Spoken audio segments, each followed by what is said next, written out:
Good morning, everybody.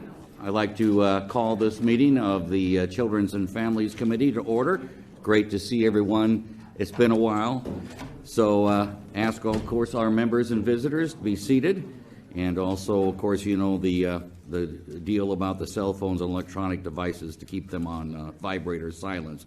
I'll ask the clerk to take the roll. Representative Snyder. Here. Representative Ramtham. Here. Representative Kirkman. Here. Representative Vorpagel. Here. Representative Pronczynski is excused. Representative Gundrum. Here. Representative James. Here. Representative Dietrich. Here. Representative Billings. Here. Representative Bowen. Representative Vining. Representative Snodgrass. Here. And I know that Representatives Bowen and Vining are on their way, so we'll have the roll kept open when they arrive. So, all right. Well, welcome to all the members of the public as well as committee members. Today's hearing will be on a lot of bills. It looks like we got a busy day. We will try to move through it quickly.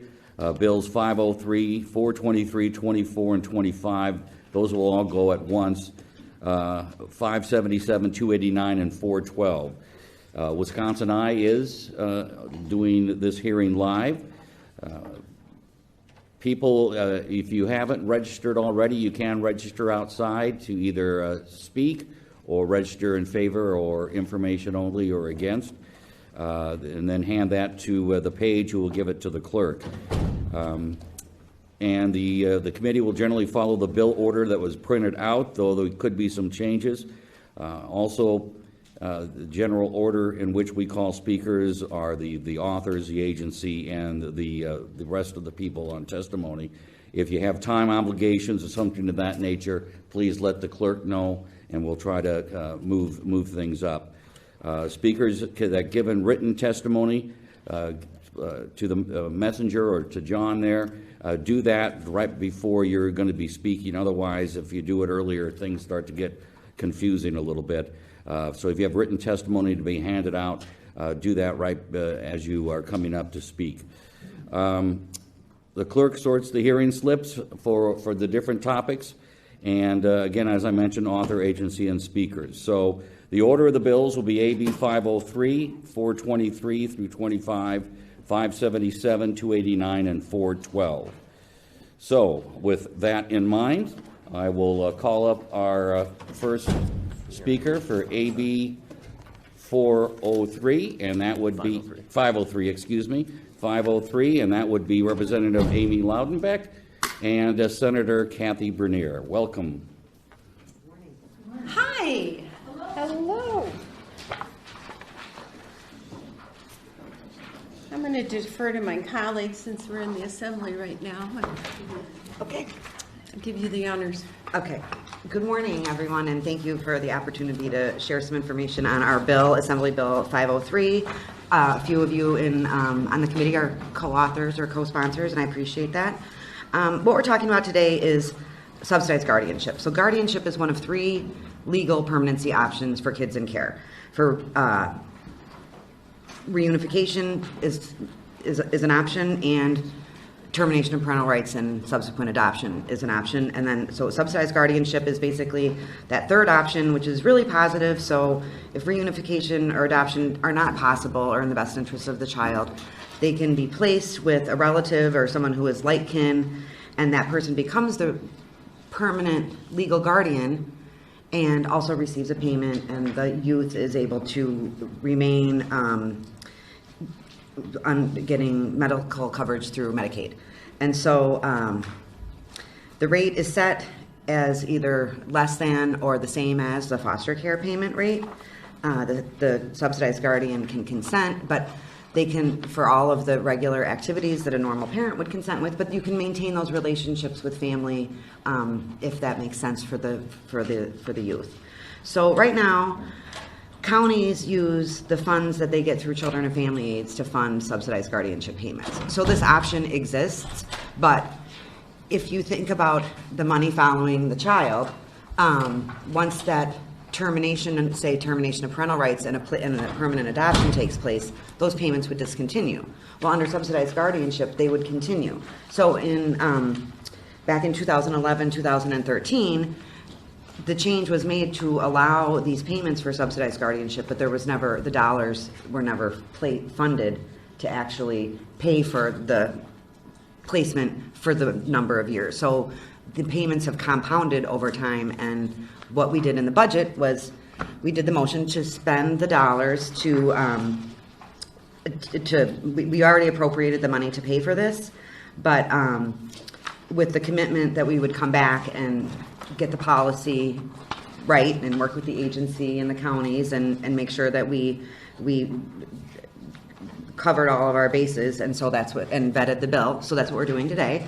You will notice there's a revised fiscal estimate and there is a substitute amendment, an amendment to accommodate, we drafted it the way we thought it worked, and then we worked with the agency and learned a little bit more, and what we did is we really streamlined the administrative costs for the agency because we made it align more with current practice for other things, and so the internal fiscal is modified, but the commitment basically to the caseload is similar to what is the same as what we did in the budget. So there's a little longer explanation in our written testimony. I'll let Kathy go ahead and add anything I missed, and we'll take questions. There's Senator Bernier. I'm Kathy to Thanks, you. Yes. The bottom line is when this was developed and executed by county governments, they recognized that it would be a viable option, but they didn't realize how popular it would be, and there was no state funding attached to that. And what has happened over time here, in a short period of time actually, the counties were stuck paying the entire bill. And the counties came to us and said, you know, help. They are an arm of the state. They are our partners in carrying out services for our constituents. And it makes sense for us to provide the funding that they need to continue providing these services to these deserving children in each and every county. So that's it in a nutshell. All right. Questions from our committee members? Representative Kirkman. Thank you for bringing this bill forward. I know guardianship has been something that I've heard such positive things about, and especially with our tribal community, they prefer to use guardianship over any other means to keep their children in their families. How many people, and I just was looking through the fiscal note, and I can't find it, since you said, how many kids are in guardianship in Wisconsin? And maybe this is a question better suited for the department. But as I look through the fiscal note, I don't see it. It's happened right now. So thank you, Representative Kirkman. I can tell you, in 2013 there were 109, Okay. and in 2013 there were 109. In 2019 there were 780 children receiving subsidized guardianship payment. So as I said, when it compounded, it went from like 100 to 200 to 300. Literally, you can see there's the counties will probably have something similar to this in their shared testimony, but it was in my folder. I have pre-included there. Right, but no, it's a great question. So as you can see, like it has compounded, and it is a really positive. I mean, I call it subsidized permanency. I mean, and when it kind of was explained to me during the budget, I was like, this is just, I mean, kind of like the best of both worlds. If you can find a like kin or someone that's, you know, already in the family network and do this. But when you think about grandparents or something like that, for example, I mean, they didn't budget to raise a child for 10 years. They don't have insurance. I mean, it makes sense in so many ways. It's good for the kids. Yeah. Representative Dietrich. Thank you, Mr. Chair, and thank you, ladies, for bringing this forward. I'm excited to be a co-author on this bill, and I just want to ask a little bit more. I see, Senator Bernier, in your testimony with the federal dollars, does that all, and maybe this is a DCF question, but does this all mesh with the federal Family First Act as far as those dollars coming in? Because guardianship is really the preferred model now. I don't know the answer to that specific question. I do know that there's federal and state funds together, but whether it's affiliated with that act, I'm not positive. I'm sure somebody from the I bet yeah. bet I see nodding. Yes. Thank you. Any other questions from the committee? All right, thank you very much. Thank you.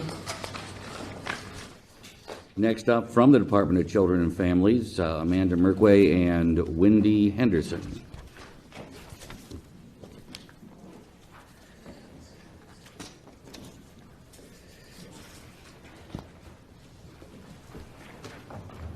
So next up we have 4 people from the counties, but they're all going to testify together. Okay. So,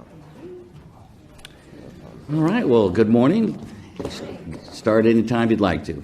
All right, well, thank you so much for the opportunity to provide testimony on AB 503.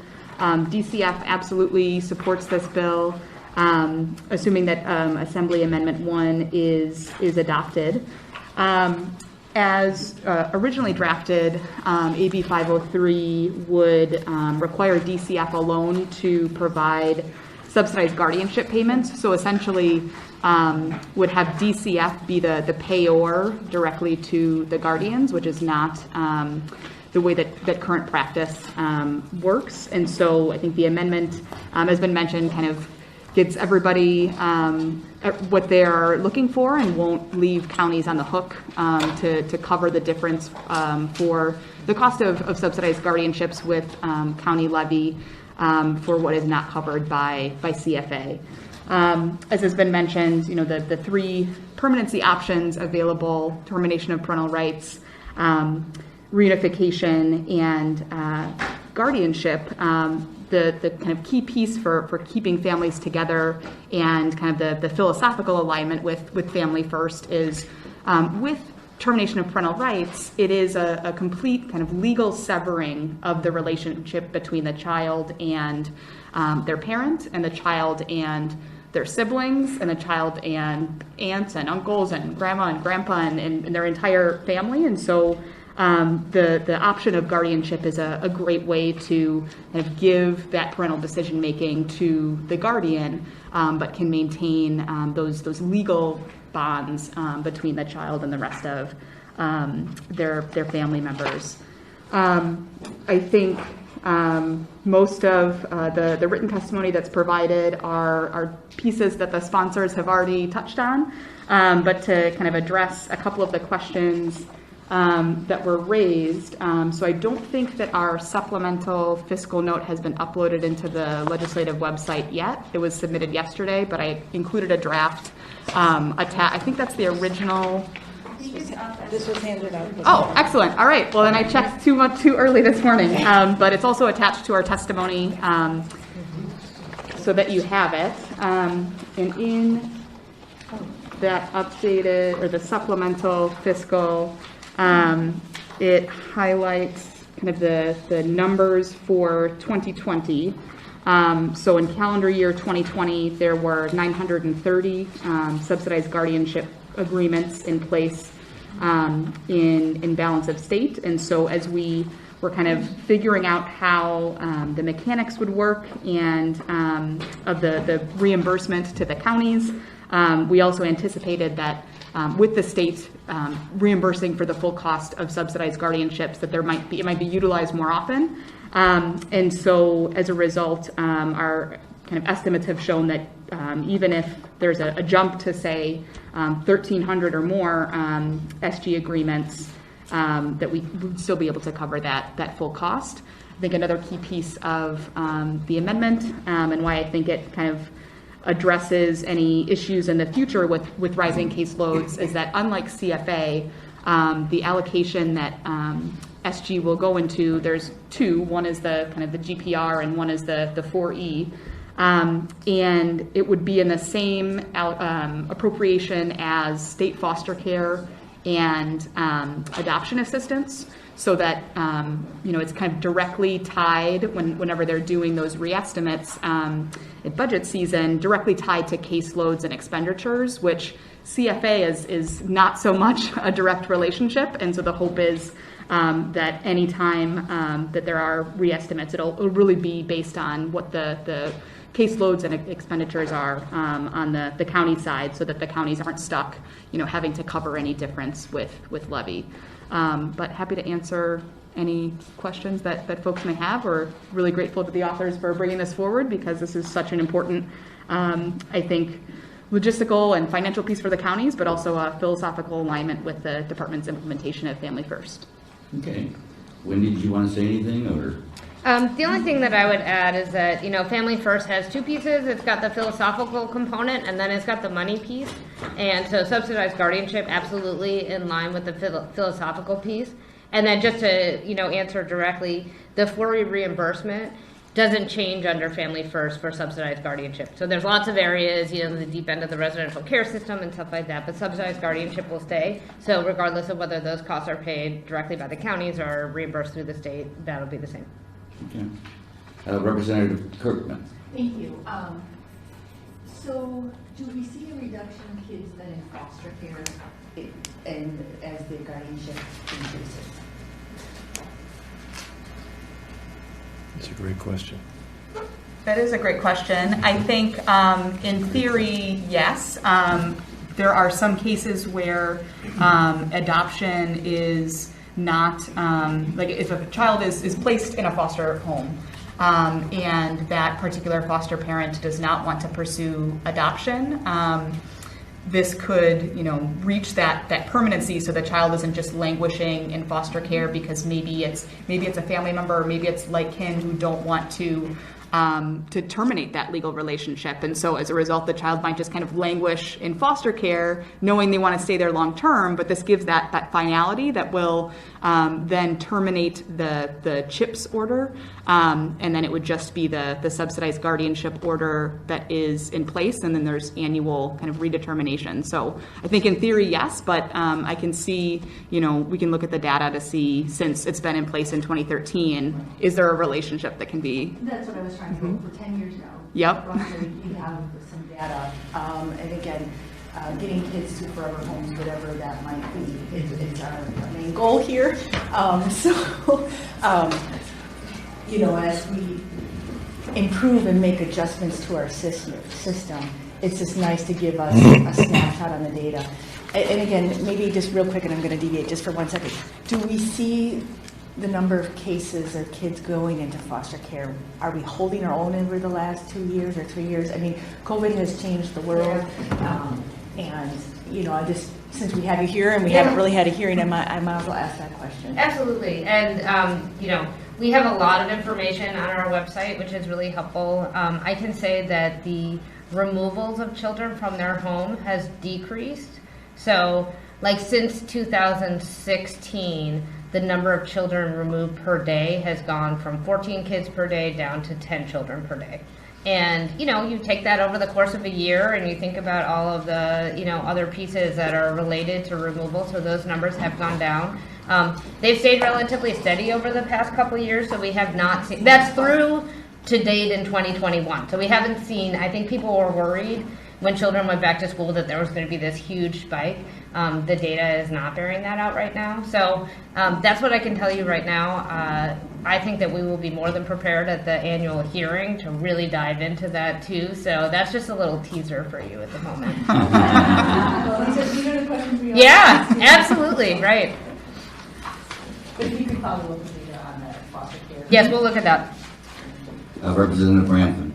Thank you, Mr. Chairman.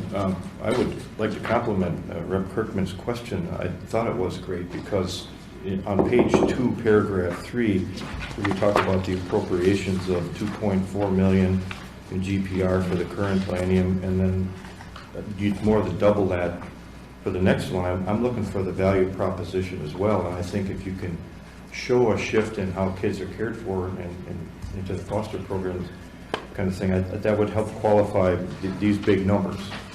So you kind of answered the question, but you weren't really saying it was exactly correlating 1-to-1. So my question is, in the 2.4 million for the current year, and then more than double for the next biennium, what are we covering with that? Like, how many families, how much do they get per family? Is there any sort of metric you can get to help me connect the dots on those numbers? So the first thing that I just want to clarify is that that is a half a year versus a full year. Oh, thank you. Yeah. That helps. So it's not an exponential jump. Thank you. Yeah. And then you're asking about how much the payments are? Well, yeah, so take the full year, the 5.2 million. Sure. What's the projection on that as far as families, and what's the average given to each family? So I think that the revised fiscal note estimates, I think it was 1,333 cases. Oh, we've got it. Per, We've got it. So the average yearly payment in 2019 for a family was about $5,687 a family per year. That's in the, yeah. That's in some of our background information, just being all ready in case that question came up.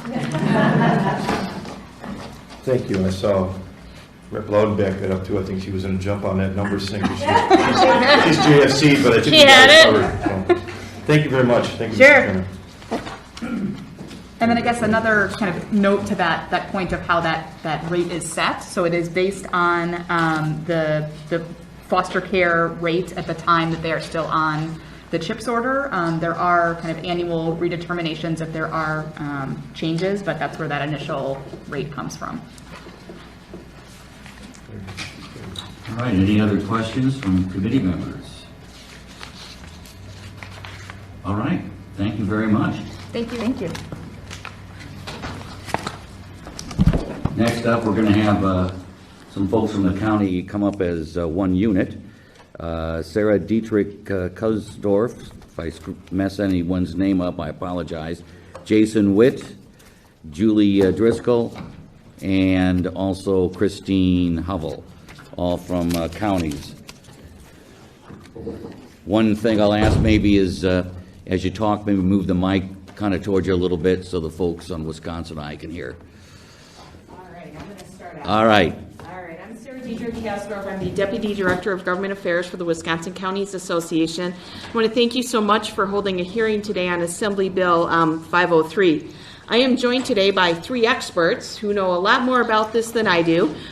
Chris Hovell from Jackson County, Julie Driscoll from Washington County, and Jason Witt from La Crosse County. So I'll provide a broad overview with regard to the bill, and then I'll turn it over to our experts here so that you can get a better feel for how this impacts counties on a local level. I'll say one of our association's top priorities during the last budget was to try to transfer payment responsibility from counties to the state for subsidized guardianships. This actually started out with the committee that Jason actually chaired a couple of budgets ago when we made our big child welfare ask, of which we continuously appreciate the $25.5 million annual payment, an increase that you guys gave us in the Children and Family AIDS allocation. But as part of that work, it came to our attention that subsidized guardianships really were becoming an increasing cost in county budgets. And at the time that subsidized guardianships were created, during I think it was the 11-13 state budget, we were told that it'll be cost neutral to the counties because all we're simply doing is taking this foster care payment and transferring it to a subsidized guardianship payment. Well, it didn't quite work that way, simply because if we had somebody who was going to move to permanence through adoption, those payments would stop, and instead, through subsidized guardianship, now we pay, in essence, through the age of 18 or high school graduation. And so we're starting to see these numbers compound, and we said, we would rather have, for us, we used to take those dollars when we stopped making those payments and reinvest them in the child welfare system. So we were trying to find another way in which to free up some dollars that we can use for valuable child welfare services at the county level. So during the budget, we worked with Representative Laudenbach and Senator Bernier to get dollars allocated for subsidized guardianship, and that's the $2.4 million and the $5.5 million that is referenced, in the bill, and it was allocated as part of the budget. So actually, the hard work is really kind of done. because the funding's already been allocated in the budget. But we have 2 more steps to the process. The first is adopting Assembly Bill 503, which really, in essence, provides the mechanism for DCF to make those payments to counties. And I'll say we do support the amendment to the bill, which changes it from a DCF making a direct payment to the families to reimbursing counties for those costs. We're perfectly okay with that. I think as we had additional discussions with DCF, we realized the administrative burden on DCF was great. We didn't want to increase any cost associated with the bill beyond what was already allocated in the budget. The new fiscal says they can absorb this within, the agency. So we are 100% in line with the amendment. The other thing I'll say too is nice is this bill, the bill in and of itself doesn't create any new spending. Again, that was done as part of the state budget. So we're very much appreciative of that. Attached to our testimony, we have provided to you just an issue paper that provides some background on the subsidized guardianship bill and the issue in general. Also, there is a chart attached to that as well that shows how the number of cases and the cost have increased to counties from 2013, the first year that the program was implemented, through 2020, which is the last year we have. And then the final thing I have attached to our testimony as well is it's kind of a county by county listing of caseloads and how much the county has paid out in subsidized guardianship payments over the years, just so you would have a general understanding as to what adoption of this bill will mean for your individual counties. But with that, I'm going to turn it over to our experts from the counties, and you can hear from them about the local impacts. Okay. Whoever wants to start. Do you want me to go ahead? So again, I'm Christine Hovell. I'm from Jackson County. I'm the director over there for DHHS. I just, again, want to say thank you. I know you've heard it several times, but we're just really grateful to the authors of this bill and the supporters of this Assembly Bill 503. I don't want to, I'll just go over a couple talking points. There is testimony from Jackson County also. Again, just a few talking points.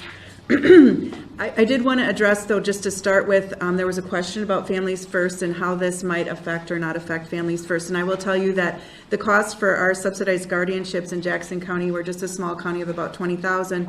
We do have 33 subsidized guardianships, which doesn't sound like a lot, but for us, that's about over $160,000 we're spending on the levy each year. And if we could utilize that funding for initiatives related to Family First, which are those prevention efforts and supportive efforts to try and unite families, that's where we would utilize this funding. So again, as I mentioned, we have 33 subsidized guardianships, and as Sarah was referring to, when you look at the table that we have included for testimony, Jackson County actually has a higher number of subsidized guardianships than a lot of other counties that are much larger than us. Some of that is due to a myriad of things, but we also do have a population in Jackson County. It's about 7% of Native Americans, and about 50% of our subsidized guardianships are Native American children. We do that in order to preserve, we use subsidized guardianship for cultural reasons, to also comply with Wisconsin Indian Child Welfare Act, but also due to the cultural beliefs for termination of parental rights, because they feel that terminates the parent-child relationship as well as terminates the tribal relationship with the child. So we have a number of kids who are in subsidized guardianship who are young as well as Native American. When I say they're young, as you have also seen in testimony, when a child goes into, a lot of times in a subsidized guardianship, they might be 5, 10, 12, and they continue into subsidized guardianship, and we pay for that until they turn 18. I did speak I did speak with the Ho-Chunk Nation executive director, who also feels that this bill, they're very supportive of this bill, simply because it does create a little bit of equality across the permanency for Native American children versus adoption. And the only other thing I wanted to include, we did include in our testimony for Jackson County, a chart that shows just from 2016 to 2020, the increase in cost from $62,000 to over $160,000 for our small county for subsidized guardianships that we do, again, utilize on the levy. Good morning. I'm Julie Driscoll. I'm the Health and Human Services Director for Washington County, and I'd like to echo my colleagues in thanking you for submitting this bill and for appropriating the dollars in the biennium budget. I don't want to repeat much of what you've already heard, but I do want to emphasize that the Washington County Board of Supervisors is in full support of this bill. They did submit an advisory resolution back in March of 2021 in support of subsidized guardianship. For Washington County, the dollars that we're currently spending and that we anticipate continue to grow each and every year pretty much mitigates or negates the increase that we received in the past biennium budget. So it's almost a cost neutral for us in the increase that you all work so hard for us to receive. And in that way, then we're unable to invest dollars into primary prevention or intervention that keeps children in their home and out of home care. In counties like Washington County specifically, we're seeing an increase in complex needs for children and complex family systems for children then having to be placed in high cost and high-end residential care facilities and several out of state. And so for us to be able to use our dollars to focus on bringing those children home when children and being able to keep those dollars for those children and separate from children who we've already found a permanency option for would be greatly appreciated for our county. And with that, we also submitted some testimony, but I won't repeat what you've already heard. So again, thank you very much. Hello, I'm Jason Witt, and Director of Crosse County Human Services, and glad to be here today. And again, wanted to echo some of the comments and really thank you for the support of our child welfare system, and thank you for appropriating the funds for subsidized guardianships, which really does benefit our child welfare system. And to echo some of the comments, our experience in Crosse County has been that subsidized guardianships are a good option. They are a loving permanency option because they do maintain those family bonds. We have a lot of grandparents who we do subsidized guardianships for. They respect the wishes of older children who get what's going on and know that mom can't take care of them now, but are in a good, stable situation with grandparents or often another relative. And again, in situations like that, this is a good option. Also respecting the cultural norms of our tribal nations. And then also, it would say, with a system that is still struggling and serving a lot of families that have substance abuse issues, and where those recovery timelines don't match the timelines of our system in terms of termination of parental rights, which again is not always a good option, can be traumatic for the children. In those cases, we found subsidized guardianship to be a good option as well. So thank you for the support. Crosse County strongly supports this bill, and it continues to support this good option in a way that doesn't divert funding from other areas of our child welfare system, as we're pivoting in families first, and very excited about a lot of the upfront and prevention investments we'd like to do. Thank you. All right, thank you guys very much. For the payments going right to the county or the social services rather than the families, for the kids that are guardianship placed maybe with a grandma and grandpa or aunt and uncle out of state, does it go to their county social services or does it go to the family? Do you know offhand? Maybe that's something The counties will continue to make the payments as they make the okay. payments now, and then DCF will provide a payment to the counties as a reimbursement for our payments. Okay. So nothing changes. So with if somebody regard- from your county, a child in your county, but the permanency for guardianship maybe is across in Minnesota, you guys would get the money and then pay it still, or would it go right to the Minnesota county? So we would continue to make the payments Okay. as we currently are, and then we would get reimbursed to be made whole by the end of the fiscal year. All right, thank you. Representative Kirkman. As I look at your data that you've provided to us, it really is striking that, so two of the counties are, actually the three counties closest to me, Kenosha, Racine, and Walworth, Racine only has one child in guardianship. And being a larger, more urban, what is the mindset, and I guess I'll reach out to their human services director. Kenosha has 17 in comparison to some of the smaller counties like Jackson. You have, is it 22? 33. You know, is it the cultural, or is it just what's the?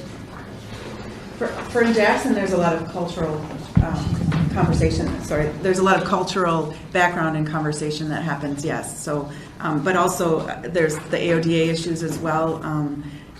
Some people are, of course, in jail and trying to deal with some of their AODA issues, and so again, this is also a better option for them.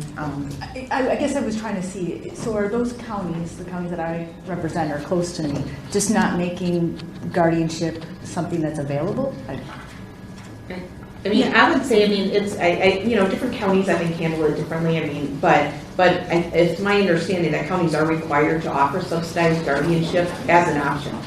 And so the question is whether or not folks choose to take advantage of it. Yeah. And I would just like to add, I mean, it's hard to know the dynamics of each family from different counties, but subsidized guardianship as a permanency option, they still have to be a safe and viable option. And many families, at least from our experience in Washington County, want subsidized guardianship because they are still hopeful that their family member or their life kin can still recover and still be a presence in that family's life. And so it could just be the dynamics of different counties as well. Can I also comment? I also believe that depending on the court system, it's also can be a value system within the court as well. So that might be some of the other issues. That's what I was. Yeah. I mean, Kenosha and Racine are larger counties, Yep. and you know, Racine only has one, according to your data, child in guardianship, and Kenosha has 7. Yet Walworth County has 17, which is more rural. Representative Bill. Thank you, Mr. Chair. And my mind went to the same place as Representative Frischman's, and you look at my county compared to other counties, and I see that our subsidized guardianships have gone down. So is it, and I imagine, as you kind of already explained, that there are a lot of things that can enter in. If you don't have people who want to be guardians in your county, you can't find places. Even though I think this is a good way to go. So why is it budget constraints that looking at funding for these subsidized guardians that La Crosse wasn't doing as many in 2020 as previous years? Or do you happen to know, Jason, why our numbers went down? And it's just the dynamics of the number of families that choose this option that we offer them to. So that's what we do offer these to. Is it a push? Do you think this is a priority in counties to look at subsidized guardianships? I think the dynamics are so different in each county. I guess, you know, we just speak to for La Crosse only, as we're looking at different ways to maintain family relationships. It has become more of a priority to look at this option because of the traumatic impact of TPRs and what we're hearing specifically from older youth that don't want to sever that relationship. So, you know, we're exploring that in more and more cases, but that could be different for each county. And I would just add, because this payment is made until a child is 18, and so that can ebb and flow based on when a child enters subsidized guardianship and what age they are, and then as they turn 18, then they sort of come off, and then you can have some children be added on, and so that number is going to fluctuate over time. While it is ever increasing, it could go up and down as we see it level off after a couple of years. And I know these are general questions that are sometimes hard for you as specific human services directors to answer for all the counties, but do you feel like this change in statute is going to create more of these subsidized guardianships? Do you think more counties will look toward this direction? Do you think it'll have an effect? I don't know the answer overall to that. I just, again, when you look at the philosophical shift of it stops that complete severance of the tie to the family. That certainly could be true. I don't know what you guys think. I know in our county we'll continue to do subsidized guardianships as we have because of the philosophy of the court, the Native American population we have. I don't know about you guys.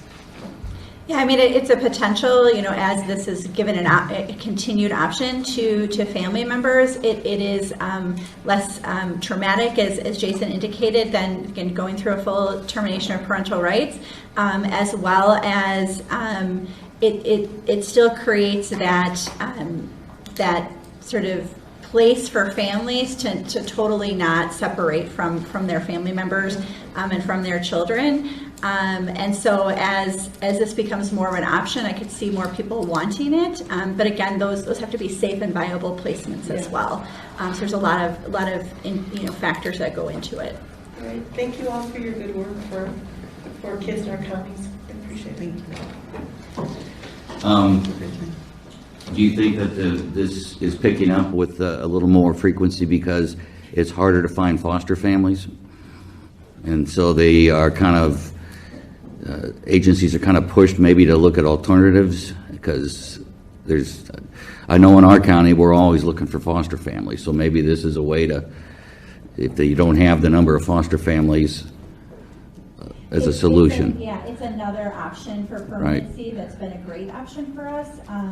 And as we struggled with foster families, but I think, also for many families, they don't want to take that final sort of decision to be the foster parent and to terminate a parental right. And so, if we have good family systems where we're always looking for family members to be able to care for children, I mean, that's always one of our first places that we look. And so as that's an option for kids, it definitely could increase in that way. Okay. Any other questions? All right. Thank you so much for coming down and testifying. That concludes the public testimony, but Lynn Davis, State Bar Child Law Section, registering in favor from Waukesha County is